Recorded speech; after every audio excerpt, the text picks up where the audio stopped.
My name is Shawn Smith, and I'm the president of Emergency Visions. Each week I like to bring you some of the lesser-known stories in the world of disaster response. And here's what's going on this week. Volcanoes. 3 simultaneous eruptions happening in Kamchatka in the northern province of Russia. Shivoluk, Kizimin, and Ploski Tolbachik. The most active of this is Shivoluk. It's been active for the last several years. It's shooting ash about 15,000 feet up in the air. Of course, there's a shameless plug here for Airpano. Go to airpano.com and you'll get to see the Ploski volcano. Really cool 3D views all the way through the lava flow and that very active volcano. It's not really rare to have volcanoes in Russia, but it is rare to have 3 of them within 110 kilometers of each other erupting simultaneously. That's kind of different. Of course, Hollywood loves volcanoes and is evidenced by a couple of cheesy disaster flicks, Dante's Peak with the James Bond guy, and then the other one with Tommy Lee Jones that focused on Los Angeles with lots of lava flows all the way through the downtown sector.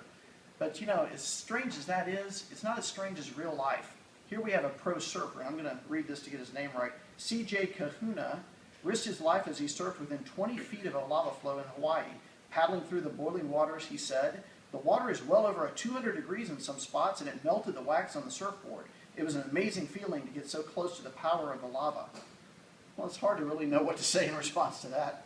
But FEMA does seem to think that volcanoes are an issue, as you can see on the ready.gov website. FEMA helps you to understand how to prepare for and respond to, from a family and individual perspective, a disaster like a volcano. Why would they focus on that? Because it's happened in the past here in the U.S. and could happen again. Mount St Helens back in 1980. Some of the pictures here you can see a blast that went through at least 15 kilometers. You get about 20 miles worth of trees being down from the blast of Mount St Helens. Volcanoes do exist in very highly populated areas, as evidenced by Mount Fuji in Japan. They have resorts all around the base of that, now currently dormant volcano.